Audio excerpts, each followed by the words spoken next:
Yuk, dukung UFIT TV dengan belanja di UFIT Store. www.ufitstore.com.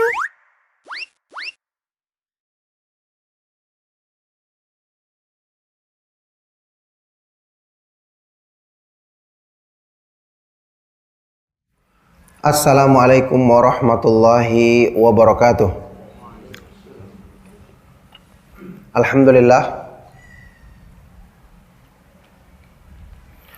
Alhamdulillahi ala ihsanih wa syukru lahu ala taufiqihi wa amtinanih. Wa asyhadu an la ilaha illallah wahdahu la syarikalah ta'ziman li syanih. Wa asyhadu anna Muhammadan abduhu wa rasuluhu ad-da'i ila ridwanih. Sallallahu alaihi wa ala alihi wa ashabihi wa ikhwanih, amma ba'du. Alhamdulillah, segala puji bagi Allah subhanahu wa ta'ala atas semua limpah nikmat dan karunia-Nya, sehingga pada sore hari ini kita dipertemukan di majelis untuk saling menasihati dalam kebaikan dan ketaatan kepada Allah subhanahu wa ta'ala. Dengan taufiknya kita dikumpulkan dalam suasana iman, dimudahkan untuk tetap saling mengingatkan agar berpegang teguh dengan petunjuk Allah subhanahu wa ta'ala yang diturunkan untuk menjamin keselamatan diri kita dan menjamin istiqomahnya kita semua di atas jalannya yang lurus. Allah subhanahu wa ta'ala berfirman, "Wa may ya'tasim billahi faqad hudiya ila siratim mustaqim." Barang siapa yang selalu berpegang teguh dengan petunjuk Allah, maka sungguh dialah yang akan selalu terbimbing untuk menempuh jalan yang lurus. Alhamdulillah, di sore hari ini sebagai nasihat bagi kita semua dalam menjalankan kehidupan di dunia yang cuma sekali kita akan lalui ini. Sekali, tapi itu yang menentukan kebahagiaan hidup kita, dimudahkan atau tidaknya di hari yang kekal abadi selama-lamanya. Yakni saat ini kita berbuat, kita diberi kebebasan untuk memilih, kita diberi kekuatan dan kehendak untuk memilih, dan hasilnya pun kita yang akan rasakan di hari kemudian nanti. Allah subhanahu wa ta'ala menganugerahkan kepada kita akal, dan anugerah terbesar adalah petunjuk dalam Islam. Tidak lain tujuannya adalah untuk kita bisa memilih kebaikan yang benar-benar sejati untuk bekal hidup kita di hari yang kekal abadi nanti di akhirat. Allah subhanahu wa ta'ala berfirman, "Ya ayyuhalladzina amanu taqullaha wal taunzur nafsum ma qaddamat lighad." Wahai orang-orang yang beriman, bertakwalah kamu kepada Allah dan hendaknya masing-masing jiwa, masing-masing diri melihat apa yang diusahakannya hari ini untuk hari esoknya. Masing-masing jiwa kita semua diperintahkan untuk melihat apa yang akan kita bawa dengan persiapan di hari sekarang, sewaktu kita di dunia, untuk bekal kita di hari esok yang sesungguhnya, di masa depan kita yang sejati, yaitu di hari akhir yang tidak ada lagi hari setelah itu.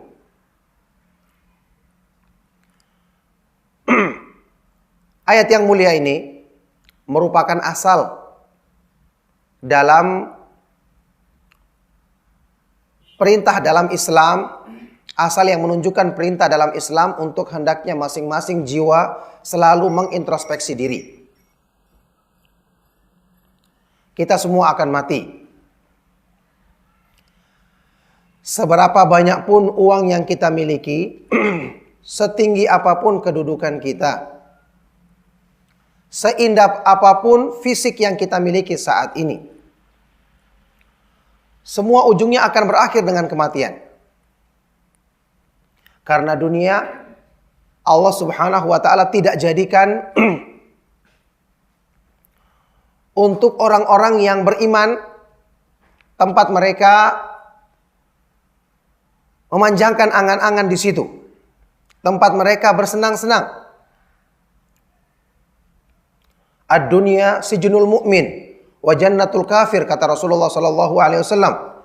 Dunia adalah penjara bagi orang-orang yang beriman, tempat mereka menundukkan hawa nafsu, menjarakan hawa nafsu. Penjara bagi orang-orang yang beriman dan surga bagi orang-orang kafir. Dalam artian mereka memperturutkan segala keinginannya di dunia dan di akhirat mereka tidak punya bagian. Apapun yang kita miliki, berakhir dunia maka berakhir juga apa yang kita miliki itu. Sementara di akhirat, kehidupan yang kekal telah menanti. Penyesalan orang-orang yang menyesal tidak akan berguna. Allah Subhanahu wa ta'ala akan memperhitungkan, akan menghisap amal-amal perbuatan yang dilakukan oleh setiap hamba. Makanya kita dinasihatkan untuk melihat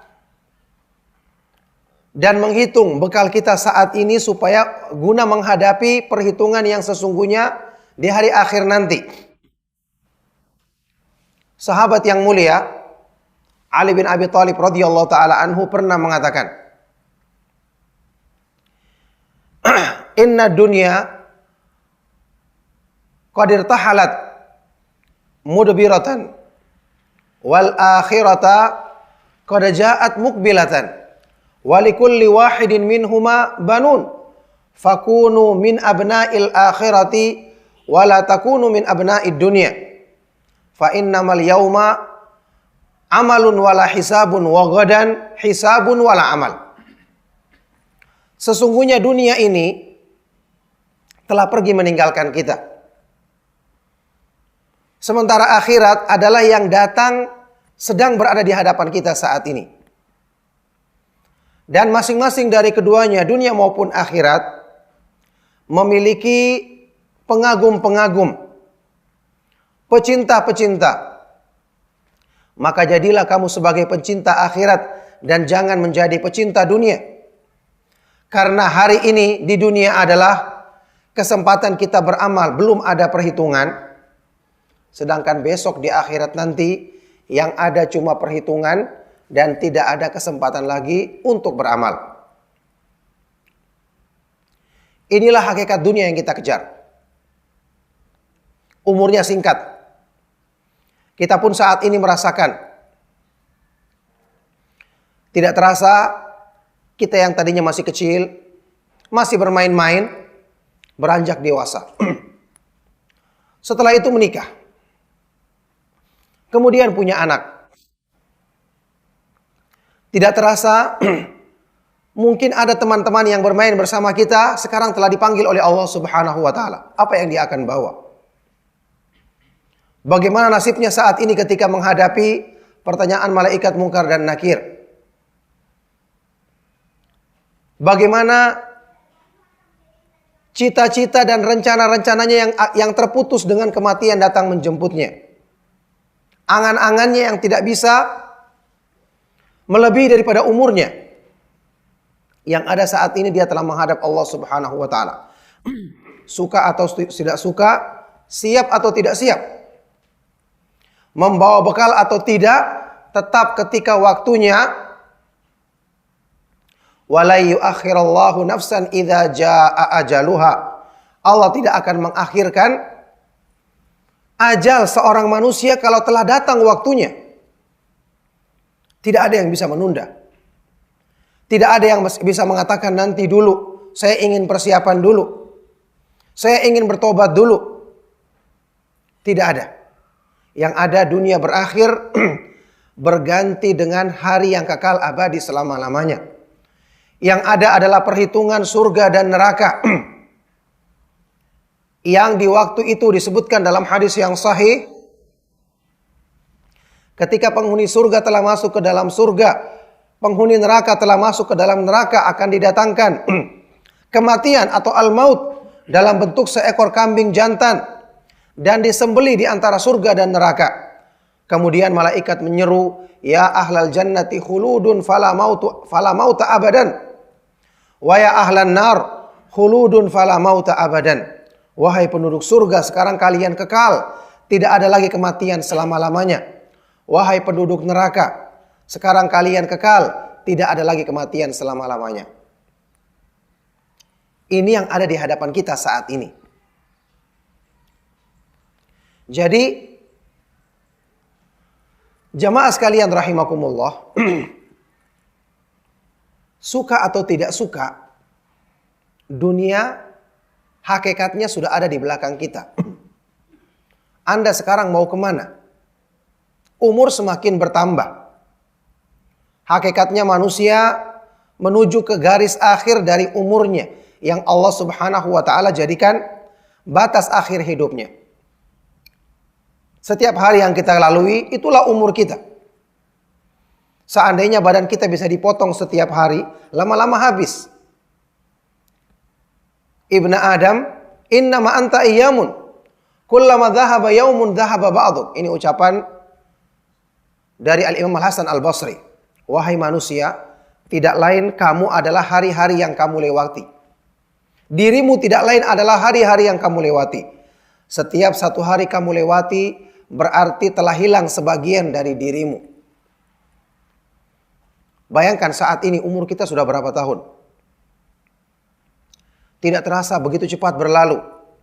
Tahun lalu kita ingat masih menyembelih sembelihan atau mengumpulkan hewan kurban. Sekarang kita telah bertemu lagi dengan Idul Adha berikutnya.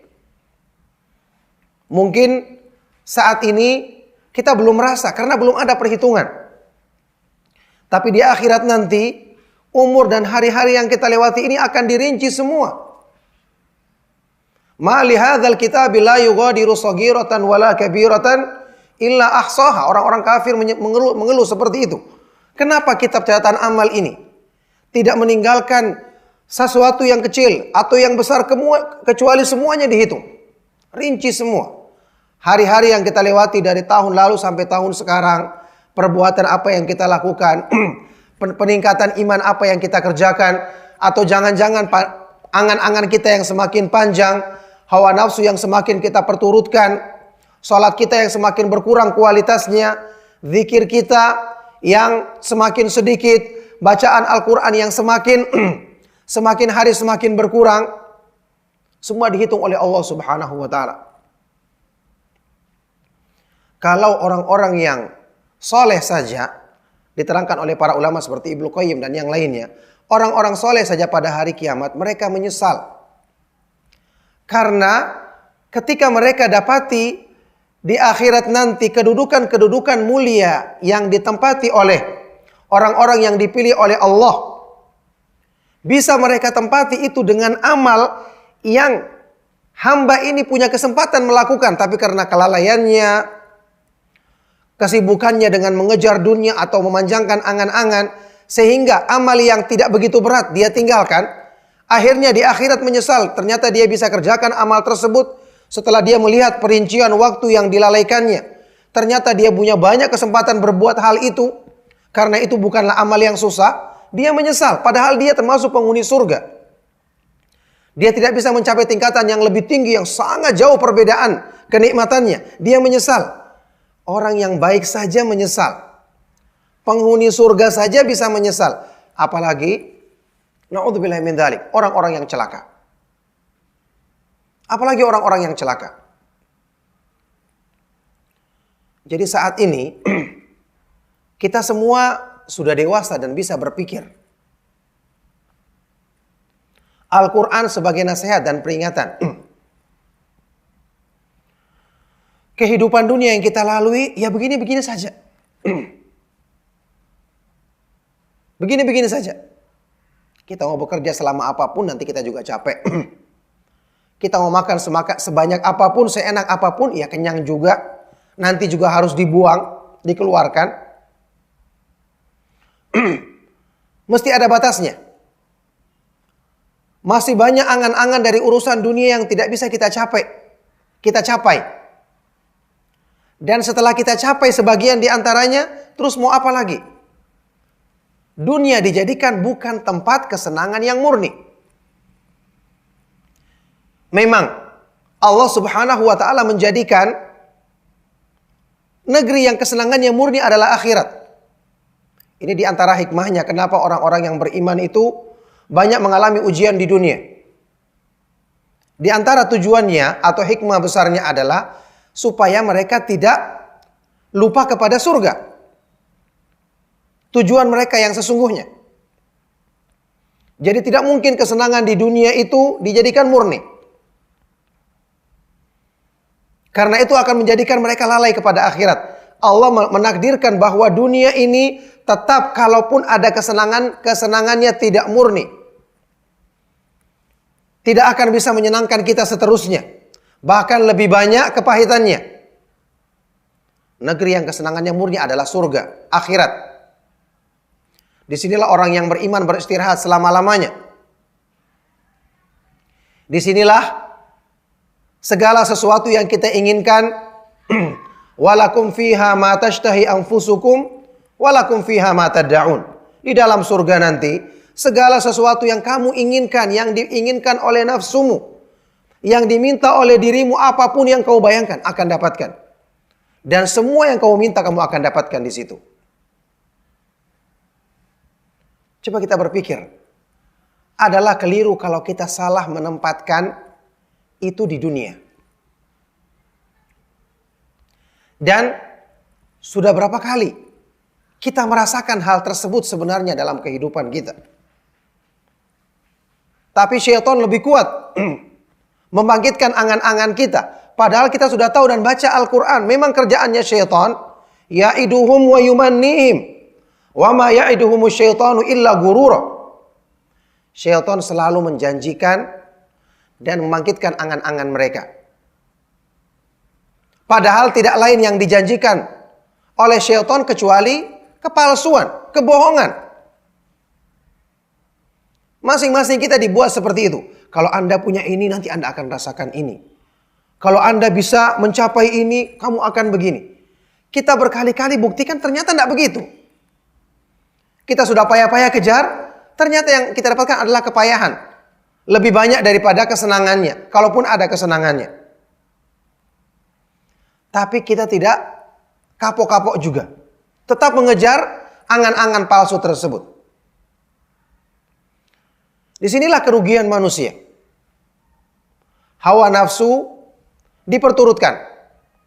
Hawa nafsu adalah senjata utama syaitan, kita ketahui, untuk merusak hati manusia.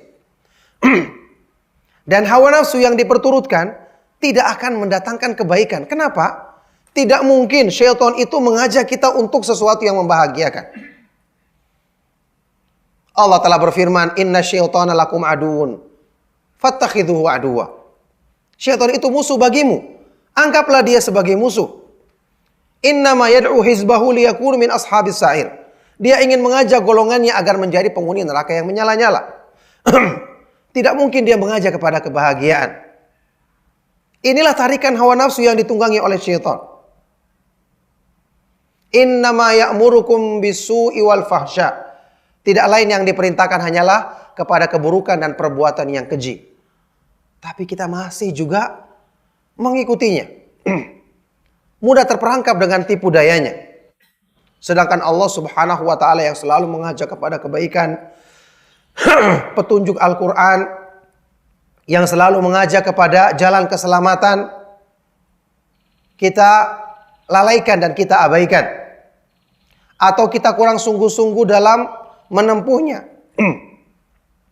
Akibatnya keadaan hidup kita, ya, atau kebanyakan orang saat ini di dunia, dia tidak bahagia. Dan memang tidak mungkin bahagia orang yang berpaling dari petunjuk Allah. Di akhirat pun ancaman azab yang lebih besar telah menanti. Na'udzubillah min dzalik. Ini kenyataan hidup kebanyakan manusia saat ini. Kalau mereka tidak segera sadar dari kelalaiannya. Makanya memang senjata utama yang digunakan oleh syaitan untuk memalingkan manusia dari jalan Allah adalah membangkitkan kelalaian. Dengan menggunakan hawa nafsu, dibisikkan manusia dengan urusan-urusan dunia, disibukkan dengan mengejar target dan angan-angannya, sementara perbaikan imannya tidak diusahakan. Coba kita lihat. Beberapa di antara kita atau banyak di antara kita telah mendengarkan nasihat. Anda berubah.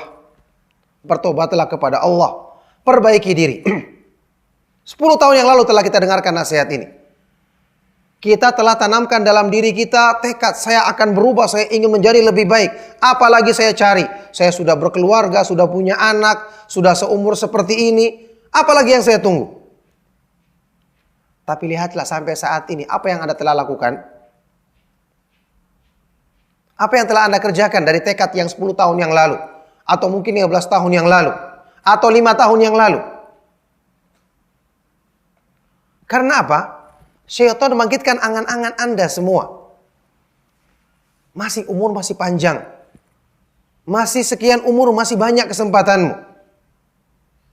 Ya, makanya salah satu di antara tentara iblis yang sangat kuat dan sering menjerumuskan manusia, dan kita tidak sadar bahwa ini ternyata merupakan tentara iblis. Kata Ibnu Qayyim rahimahullah ta'ala adalah at-taswif. Taswif artinya menunda-nunda kebaikan. Ini termasuk tipu daya iblis yang sangat keras, yang sangat kuat, dan terbukti berhasil banyak melumpuhkan manusia. Tentu seperti ini, orang yang soleh atau orang yang kenal agama ketika dikatakan jangan berbuat baik, jangan bertobat, jangan lakukan amal soleh, tentu dia akan tolak. Kenapa dikatakan jangan? Ya, ini terlalu kentara godaan syaitan itu kalau seandainya dalam bentuk melarang. Jangan berbuat baik, jangan bertobat, jangan perbaiki diri, jangan cinta kepada akhirat, terlalu nampak. Dia membuat cara yang halus dan terbukti efektif banyak menjerumuskan manusia. Yaitu dengan cara, nanti kamu bisa kerjakan. Sekarang santai dulu. Masih banyak waktumu. Dibuat alasan-alasan untuk menunda kebaikan tersebut. Akhirnya tanpa sadar, sudah 5 tahun, 10 tahun dia belum melangkah juga untuk kebaikan. Sudah 10 tahun dia belum bertobat juga dan belum berubah juga. Sementara dia tidak tahu umurnya saat ini sisa berapa hari, sisa berapa tahun, atau mungkin sisa berapa jam. Subhanallah, kalau bukan karena rahmat dan karunia dari Allah Subhanahu wa ta'ala, sudah berapa banyak manusia itu yang terjerumus dalam tipu daya syaitan, kemudian dia meninggalkan dunia ini dalam keadaan tidak punya persiapan sama sekali. Wallahi, kalau bukan karena rahmat Allah, siapa yang akan membukakan hati kita untuk mau mendengarkan nasihat? Untuk masih mau mendengarkan ceramah yang akan menegur kita dari kesalahan? Mau membaca Al-Quran yang kemudian menyadarkan kita bahwa ternyata kita banyak lalainya? Ini semua karena rahmat Allah Subhanahu wa ta'ala. Karena Allah Maha mengetahui dan memilih, padahal kita punya banyak kekurangan dan kelalaian. Seandainya Allah Subhanahu wa ta'ala bukan Maha penyayang dan Maha pengasih, bukan Maha penerima tobat, seandainya yang kita hadapi adalah manusia, sudah betapa banyak nikmat yang kita diberikan, betapa banyak kebaikan yang tercurahkan, tapi selalu kita balas dengan kelalaian. Kita balas dengan bersangka buruk kepada Allah. Dapat musibah sedikit, suudzon, sangka buruk kepada Allah. Ketika dapat nikmat, lupa bersyukur. Kalau kita hadapi manusia dengan perlakuan seperti ini, kita sudah akan diusir sejak dulu. Tapi alhamdulillah Allah Subhanahu wa ta'ala maha luas rahmat dan karunia-Nya. Dialah yang berfirman dalam hadis qudsi yang sahih, "Inna rahmati sabaqat ghadabi." Sesungguhnya rahmatku mendahului dan mengalahkan kemurkaanku. Sifat rahmatnya lebih dominan daripada kemurkaannya. Dialah yang disifati oleh Rasulnya yang mulia Nabi Muhammad SAW. Lallahu arhamu bi'ibadihi min hadhihi biwaladiha. Sungguh Allah lebih penyayang terhadap hamba-hambanya daripada sayangnya seorang ibu terhadap anak bayinya. Luar biasa. Kalau bukan karena rahmat dari Allah Subhanahu wa taala, apa jadinya diri kita saat ini? Dalam ibadah juga kita banyak lalainya. Dalam membela agama Allah Subhanahu wa taala juga kita kurang. Dalam berlomba-lomba dalam kebaikan juga mungkin belum pernah kita lakukan. Kalaupun pernah kita lakukan, entah niat kita baik apa tidak waktu melakukannya. Sementara tumpukan dosa, kelalaian dari mengingat Allah Subhanahu wa taala sudah berapa kali kita kerjakan? Seandainya Allah Subhanahu wa taala berkehendak dan Dia Maha Kuasa. Dia adalah fa'alul lima yurid, Maha berbuat apa yang dikehendakinya. Ketika Dia menghendaki untuk mengazab hamba yang selalu lalai ini atau dicabut hidayah dari dirinya, naudzubillah min dzalik. Bukankah Dia Maha Kuasa dan tidak ada yang bisa menghalangi? Alhamdulillah Allah tidak berlakukan hal itu kepada kita. Coba lihat orang-orang munafik di zamannya Rasulullah SAW dicabut hidayah dari diri mereka karena mereka tidak mau juga berubah untuk kebaikan. Sampai ketika Al-Quran turun kepada mereka pun, dibacakan di hadapan mereka pun, para sahabat mengambil manfaat menjadi generasi yang paling sempurna imannya. Tapi orang-orang munafik menjadi orang yang paling celaka. Al-Quran tidak bermanfaat, apalagi peringatan dan nasihat biasa. Kenapa? Hati yang tertutup. Allah Subhanahu wa taala berfirman, "Afala yatadabbaruna al-Qur'ana am 'ala qulubin aqfaluha?" Apakah mereka tidak merenungkan makna Al-Qur'an, ayat-ayat Al-Qur'an, atau memang hati-hati mereka yang sudah tertutup? Ketahuilah, hati yang tertutup ini adalah musibah terbesar yang Allah turunkan kepada manusia di dunia. Tidak ada satu hukuman yang lebih besar yang Allah timpakan manusia di dunia ini melebihi yang namanya qasawatul qalb. Tertutupnya hati, membekunya hati. Ma duriba abdun bi uqubatin a'dhama min qasawatil qalb. Ini pernyataan yang dinukil oleh Imam Ibnu Qayyim rahimahullah taala dari seorang ulama salaf. Tidaklah seorang hamba ditimpakan satu hukuman atau siksaan di dunia yang lebih berat daripada hati yang tertutup. Hati yang tertutup artinya adalah hati yang tidak diharapkan darinya kebaikan sama sekali.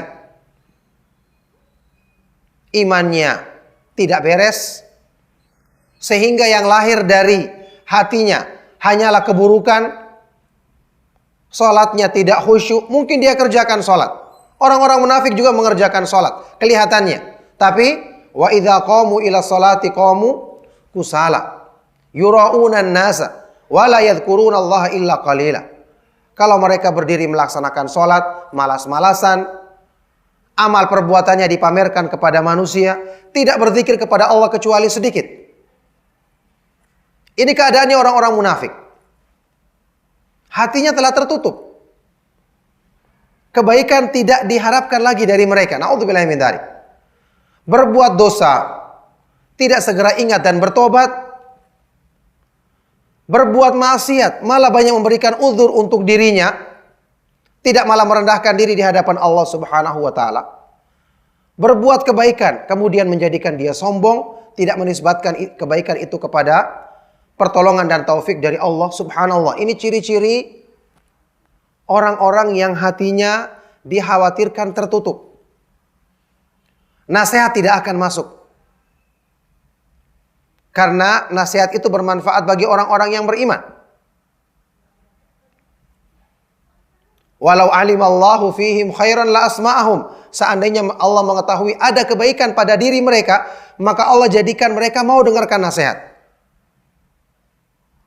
Oleh karena itu kita semua saat ini yang mendengarkan nasihat mendengarkan bacaan Al-Quran, kemudian masih ada hati kita bagian yang tersentuh, masih ada keinginan untuk bertobat, wallahi ini merupakan pertanda baik. Tapi ingat, kebaikan itu Allah Subhanahu wa ta'ala berikan, bahkan ditambahkan kepada orang-orang yang mau mensyukurinya. Orang-orang yang mau memanfaatkan kebaikan tersebut dengan sebaik-baiknya. Karena Allah Subhanahu wa ta'ala Maha kuasa dan maha mengetahui. Jika seorang hamba telah mendapatkan berbagai macam kebaikan, tapi dia tidak mensyukuri kebaikan dan nikmat tersebut, ada saatnya dan Allah Subhanahu wa ta'ala maha kuasa untuk mencabut nikmat tadi. Bagaimana kalau nikmat iman yang dicabut? Bagaimana kalau nikmat hidayah dan taufik yang dicabut? Bagaimana kalau nikmat berupa terbukanya hati untuk menerima kebaikan yang dicabut sehingga diganti dengan na'udzubillahi min dzalik, musibah terbesar yang kita sebutkan tadi, yaitu hati yang tertutup. Coba ketika Allah Subhanahu wa ta'ala berfirman dalam Al-Quran, ya ayyuhalladzina amanu stajibu lillahi walir rasuli idza da'akum lima yuhyikum wa'lamu anna allaha yahulu bainal mar'i wa qalbihi wa annahu ilaihi tuhsyarun. Wahai orang-orang yang beriman, penuhilah panggilan Allah dan panggilan Rasulnya sallallahu alaihi wasallam yang mengajakmu untuk memberikan kebaikan hidup bagimu. Dan ketahuilah Allah Subhanahu wa ta'ala dialah yang maha kuasa menghalangi manusia dari hatinya, dan hanya kepadanya lah kalian semua dikembalikan. Ingat, urusan hati yang disitulah tempatnya iman, disitulah asalnya takwa, asalnya hidayah, asalnya taufik, itu bukan di tangan kita. Allah sendiri yang menyatakan, dialah yang membatasi manusia dari hatinya. Kenapa seorang hamba itu merasa pede? Dia bisa menguasai hatinya. Seolah-olah dia memiliki hatinya dan bisa mengarahkan hatinya. Dengan dia melakukan perbuatan-perbuatan yang mendatangkan kemurkaan Allah. Tidak mensyukuri nikmatnya ketika mendapatkan nikmat. Tidak segera bertobat ketika berbuat salah. Tidak takut akan kemurkaannya. Padahal pemilik hati adalah dia. Yang menguasai adalah dia. Apakah ini hamba ini tidak takut kalau pemiliknya marah kemudian diambil? Padahal tidak ada seorang pun yang bisa mencegahnya. Ini menjadi renungan bagi kita semua. Rasulullah SAW pernah bersabda, inna quluba bani Adam kullaha baina isba'aini min asabi'ir rahman kaqalbin wahidin yusarrifu haitsu yasha. Sesungguhnya hati-hati manusia semua berada di antara isba'ain, dua jari dari jari-jari Allah yang maha pemurah. Seperti hati yang satu, Allah akan bolak-balikan sesuai dengan kehendaknya. Bukan sesuai dengan kemauan kita, sesuai dengan kehendak Allah. Makanya karena bukan kita yang memilikinya, kita diperintahkan untuk meminta agar hati kita dijaga. Kemudian kita diperintahkan untuk bersikap yang benar. Jangan bikin marah yang punya. Karena dia bisa mengambil kapan saja dia kehendaki. Yahdi may yasha wa yudhillu may yasha. Dia bisa memberikan hidayah kepada siapa yang dikehendaki, bisa menyesatkan siapa yang dikehendaki. Wa may yudlilillahu fama lahu min had. Siapa yang Allah sesatkan, tidak ada yang bisa memberikan petunjuk kepadanya. Coba kita bayangkan. Allah Subhanahu wa ta'ala alhamdulillah belum memperlakukan hal ini kepada kita, dan semoga ini tidak dijadikan pada diri kita. Terbukti kita masih mau berislam meskipun pasang surut, timbul tenggelam. Kita masih mau melaksanakan ibadah dengan segala kekurangannya. Dengan kebaikan dan karunia Allah Subhanahu wa ta'ala, kita juga diberikan kesempatan untuk masih mau menuntut ilmu, mendengarkan nasihat. Coba kita berpikir selama ini. Sudah berapa kali kita berdoa meminta kepada Allah agar hati kita diteguhkan di atas iman.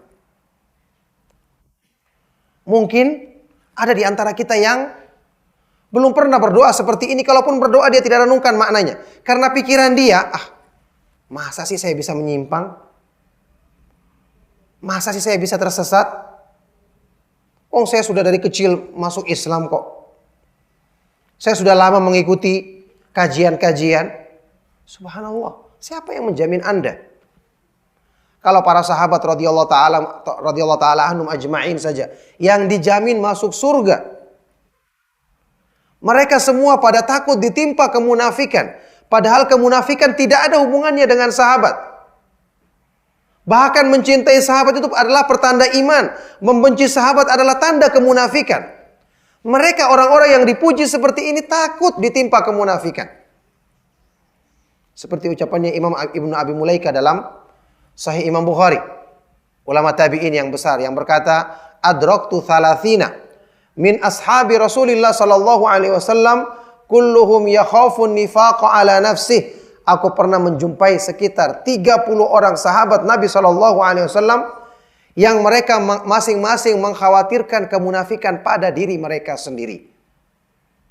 Orang itu semakin soleh, semakin taat, semakin takut. Semakin takut. Kenapa? Mereka tahu ini bukan punya kita. Syukur-syukur kita diberi. Makanya tidak ada orang yang soleh itu, benar-benar soleh, benar-benar ahli ibadah, benar-benar bertakwa, kemudian dia pede dengan apa yang dimilikinya, ketakwaannya. Tidak ada. Kita baca Al-Quran, semua orang itu soleh pasti disebutkan selalu berdoa dalam keadaan takut dan berharap. Was-was. Takut ditolak doanya. Bagaimana kalau doa saya ditolak kemudian ketakwaanku dicabut, hidayah dicabut, saya tidak bisa lagi beribadah dengan benar. Beda sama orang yang amal ibadahnya timbul tenggelam. Justru pede dia. Karena dia tidak faham. Orang-orang yang bertakwa itu dalam Al-Quran selalu disebutkan. Ya. Tatajafa junubuhum anil madaji'i yad'una rabbahum khaufan wa tama'ah. Lambung mereka jauh dari tempat tidur. Rajin sholat malam. Mereka selalu berdoa kepada Allah dalam keadaan takut dan berharap. Kalau kita berpikir, kok takut sih? Harusnya kan yang takut itu orang yang jarang berbuat kebaikan. Ini sudah rajin beribadah di malam hari, takut dan berharap. Kita pikir yang takut itu cuma takut dosa saja. Dosa pantas untuk ditakuti memang. Tapi lebih takut lagi, hidayah dicabut. Makanya mereka semakin rajin juga mereka berdoa, ya Allah tetapkanlah hidayah dari diriku. Seandainya engkau cabut, aku akan menjadi orang yang paling rugi. Itu prinsipnya mereka. Kanu qalilan minal laili ma yahja'un wa bil ashari hum yastaghfirun. Mereka adalah orang-orang yang sedikit tidurnya di malam hari, tapi di waktu sahur mereka banyak beristighfar. Waktu sahur artinya sepertiga malam yang terakhir. Waktu dikabulkannya doa. Waktu Allah turun ke langit dunia. Mereka memilih waktu untuk beristighfar. Mohon ampun. Kalau kita pikir apa sih dosanya mereka? Dosanya apa? Sudah sedikit tidurnya di malam hari. Siang harinya banyak berzikir. Banyak membaca Al-Quran.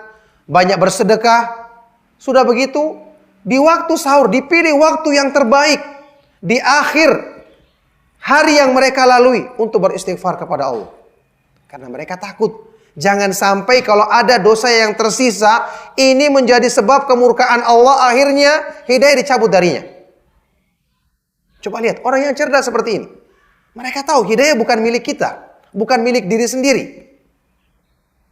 Mereka tahu, yang punya hidayah tidak ada yang bisa mencegah. Fa'alun lima yurid, maha berbuat apa yang dikehendakinya. Jadi cobalah kita bayangkan diri kita. Bagian yang kita miliki dari sifatnya orang-orang yang soleh. Bagian yang kita miliki dari sifatnya orang-orang yang soleh. Dalam masalah ketekunan beribadah, rajin berdoa, selalu bersangka baik kepada Allah, bersangka buruk kepada diri sendiri, introspeksi diri.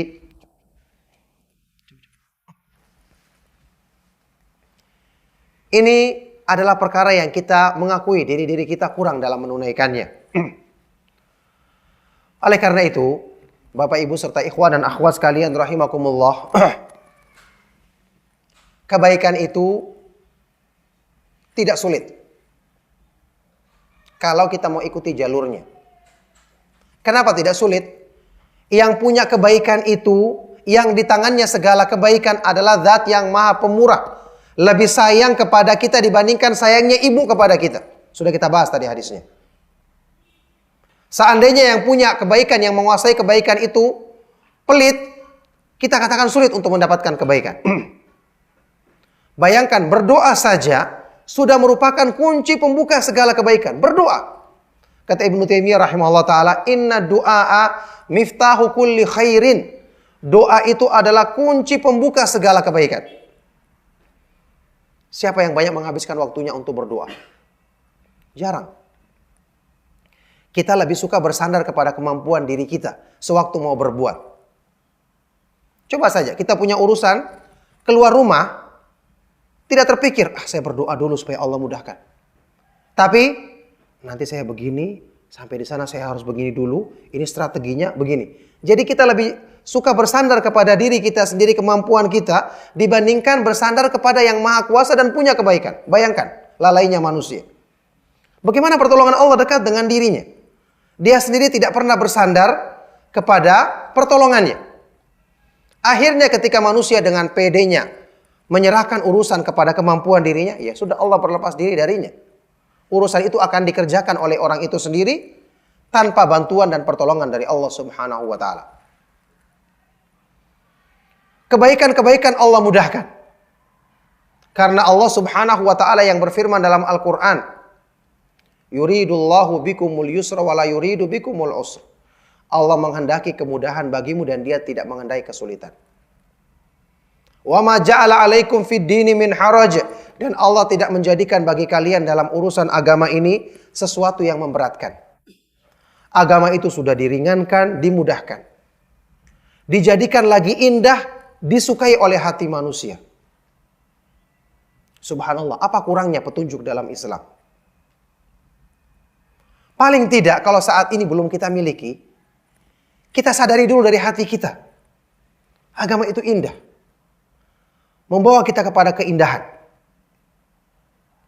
Coba kita berpikir untuk merubah diri, meninggalkan perbuatan kita yang selalu mengikuti hawa nafsu dan angan-angan yang dibangkitkan oleh syaitan. Kalau sudah seperti ini, agama akan selalu kita jauhi, sehingga kehidupan kita tidak akan pernah beres-beres juga. Na'udzubillah min dzalik.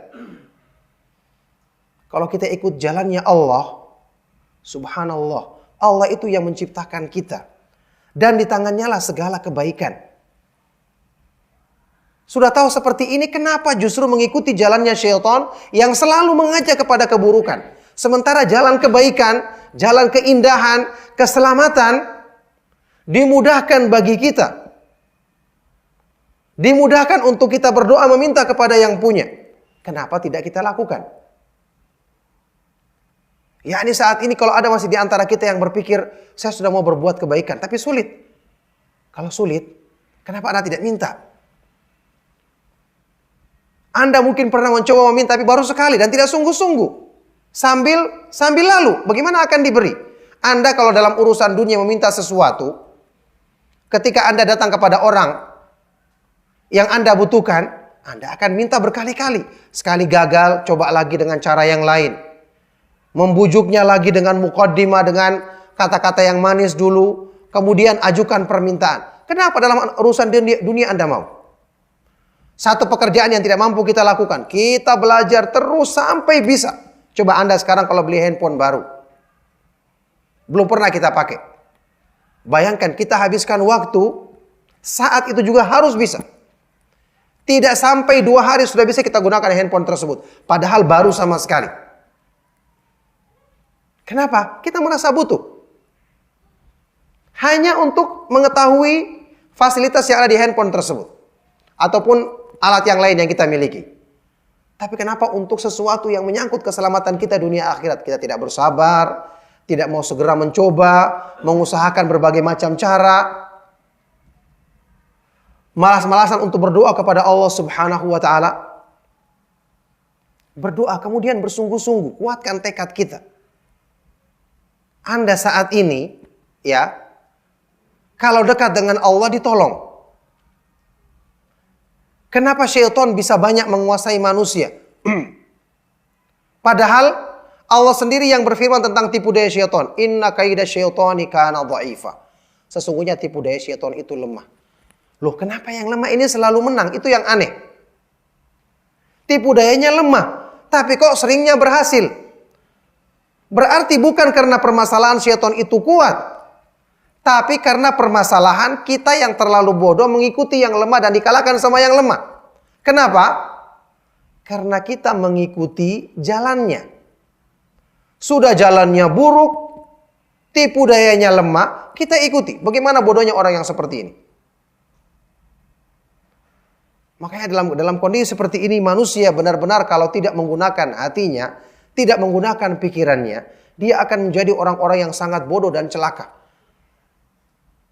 Sehingga pantas orang-orang yang seperti ini akan mendapatkan azab dari Allah Subhanahu wa taala pada hari kiamat. Karena neraka itu la yaslaha illal ashqa. Tidak akan masuk kecuali orang yang paling celaka. Tidak ada lagi kebaikan pada dirinya. Tapi ini kenyataan. Yakni syaitan banyak memperdaya manusia karena hal ini. Makanya orang-orang yang berakal berpikir, kenapa dia tidak ingin muliakan dirinya? Toh saat ini dengan kelalaian kita, saat ini kita kebanyakan lalai. Kita akui diri kita banyak lalai. Apa yang kita rasakan dalam hidup kita saat ini? Kita pernah gembira dengan kegembiraan yang hakiki? Kita pernah bahagia dengan kebahagiaan yang hakiki? Ternyata juga tidak. Semua angan-angan kita bisa penuhi, kita bisa dapatkan, kemudian puas dengan sepuas-puasnya. Ternyata habis selesai kita kerjakan apa yang kita inginkan, setelah itu kita capek. Kita harus butuh istirahat. Besoknya kita bangun, oh ternyata kita harus mulai lagi dari nol. Subhanallah. Ingat, dunia dan seisinya adalah milik Allah. Tidak mungkin di dunia ini ada yang lepas dari ketentuannya. Dan memang dunia bukan dijadikan tempat untuk mencapai segalanya, sudah kita bahas dari awal tadi. Tapi coba kalau Anda saat ini mulai berbuat kebaikan. Kalaupun Anda tidak mencapai kebaikan yang sempurna sehingga kebahagiaan yang sempurna Anda tidak rasakan. Misalnya seperti itu. Anda berusaha gagal lagi. Paling tidak di akhirat nanti kita masih punya harapan karena kita sudah berusaha sungguh-sungguh.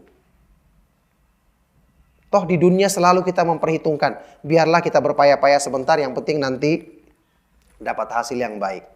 Semua orang yang berakal berpikir seperti itu. Orang bekerja siang hari. Buat apa?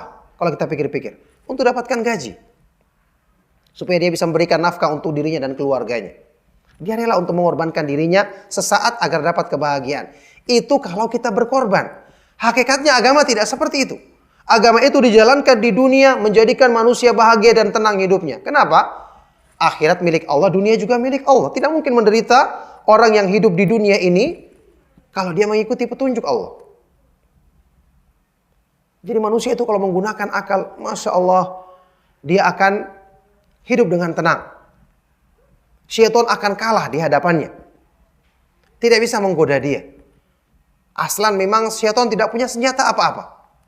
Kebaikan juga bukan dari dia. Keselamatan juga bukan dari dia. Jaminan untuk masa depan yang baik juga tidak dimilikinya. Bahkan justru sebaliknya. Tidak ada alasan dan pertimbangan sedikit pun yang logis. Yang menjadikan manusia itu harusnya mengikuti tipu daya syaitan. Tapi syaitan berhasil karena satu tadi saya katakan. Dia berhasil menguasai dan menunggangi hawa nafsu manusia. Inilah musuh yang terbesar. Makanya Ibnu Qayyim rahimahullah ta'ala mengatakan, wa qad ajma'a as-sa'iruna ila Allah. Semua orang yang berjalan ingin mendekatkan diri kepada Allah sepakat mengatakan, ala anna nafsa hiyal qati'atu bainal abdi wa bainal wusul ila Rabb. Bahwa nafsu manusia adalah penghalang utama antara diri seorang hamba untuk meraih kedekatan dengan Allah Subhanahu wa taala. Inilah hawa nafsu. Berdoalah kepada Allah untuk dimudahkan menundukkan hawa nafsu. Selalu selisihi keinginannya. Bertekad yang kuat dalam kebaikan dan sungguh-sungguh menempuh jalan-jalannya. Ini cara untuk menundukkan hawa nafsu. Supaya kita selamat supaya kita menjadi orang-orang yang disebutkan dalam Al-Quran, ya ciri-cirinya penghuni surga. Wa amma man khafa maqama rabbih wa nahan nafsa anil hawa fa innal jannata hiyal ma'wa. Adapun orang-orang yang takut dengan kebesaran Allah dan selalu menahan nafsu dari memperturutkan keinginannya, maka sungguh Allah jadikan surga sebagai tempat kembalinya. Surga itu Allah jadikan untuk hamba-hamba yang beriman. Allah Subhanahu wa ta'ala tidak akan masukkan ke dalam neraka orang yang tidak berhak atau orang yang tidak memiliki sifat paling celaka. Sedangkan surga, Allah bisa masukkan ke dalamnya orang-orang yang tidak pantas. Yakni amalnya sedikit, Allah bisa berikan karunia lebih besar. Antum ketahui hadis sahih riwayat Imam Bukhari dan Muslim. Ketika Allah Subhanahu wa ta'ala telah masukkan surga ke dalam penghuninya. Semoga Allah Subhanahu wa ta'ala jadikan kita semua termasuk ke dalam golongan penghuni surga. Sudah masuk semuanya, ternyata masih banyak tempat yang kosong. Karena surga luas. Ternyata neraka juga seperti itu.